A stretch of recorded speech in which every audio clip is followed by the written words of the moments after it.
I realized I'm dying. I'm dying. This is where it ends. And I recognize that there's no way to control this at this point, and I have probably limited moments left before I'm going to pass out. Jeff Durbin trained in martial arts from age 4, and by age 16 was a national competitor and owned his own karate school. I was on a national karate team. I was competing in world championships, international championships, national championships. That was my whole life. One night after teaching karate, he flipped through the TV channels and heard Billy Graham preach the gospel. Wasn't raised in a Christian home and wasn't raised going to church under the hearing of the gospel. I remember that something had completely changed in my mind in terms of how I thought about Jesus and the Bible.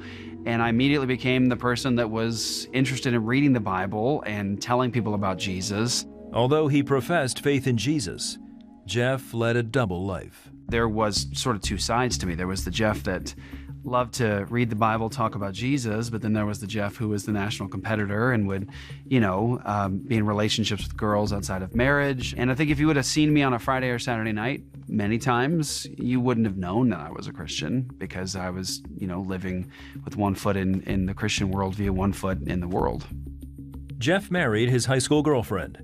Despite her wishes, he continued to go to clubs and party on the weekends. One night, he took his first drug, ecstasy.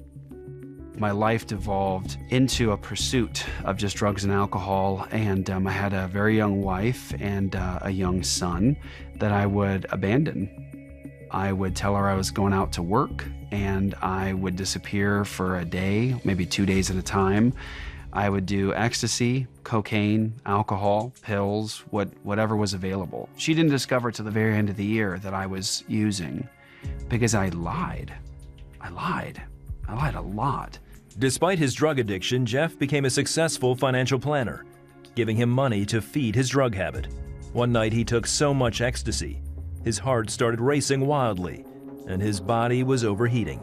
He knew he was going to die. It was the one moment in that year where there was some clarity about who I was and what was happening.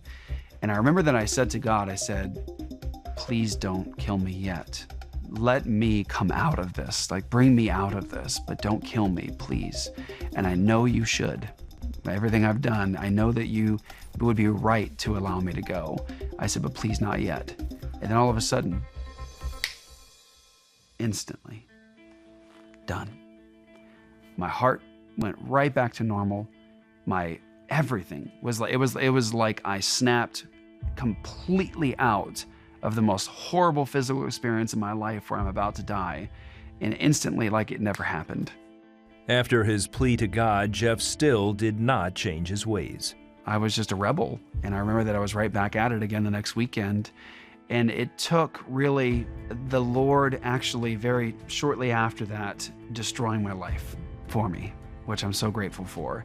In one day, I woke up to my car being repossessed, my electric being shut off, my water being shut off, an eviction notice on my door, and the people I was working for actually fired everybody on their staff, and then there was no paycheck. And now all I have is I'm sitting in my apartment with my wife, my 1-year-old, and my baby now, and it's silent.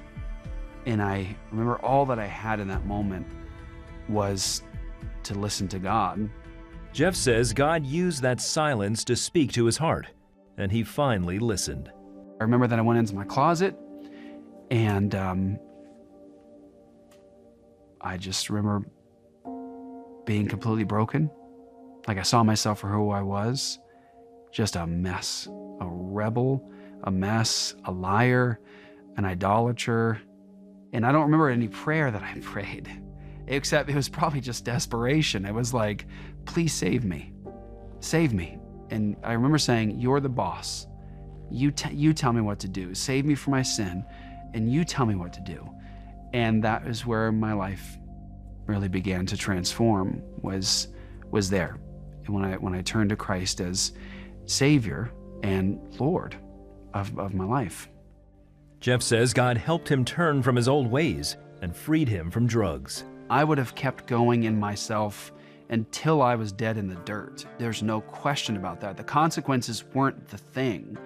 It was what God did to change my heart That's why I'm not using ecstasy today, and that's why I'm not getting drunk today. That's why, because my passions were totally transformed, and that's something I did. Jeff and his wife have been married over 20 years and have a large family. He worked as the chaplain at a drug treatment facility, which then became Apologia Church.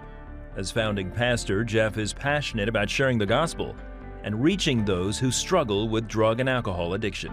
It's good news that I get God.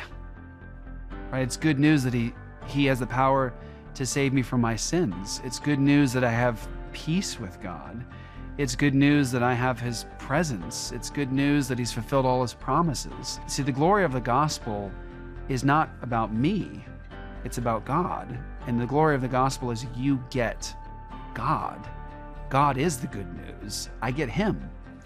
And that is not only who Jesus is to me, but also that is what I'm very thankful for.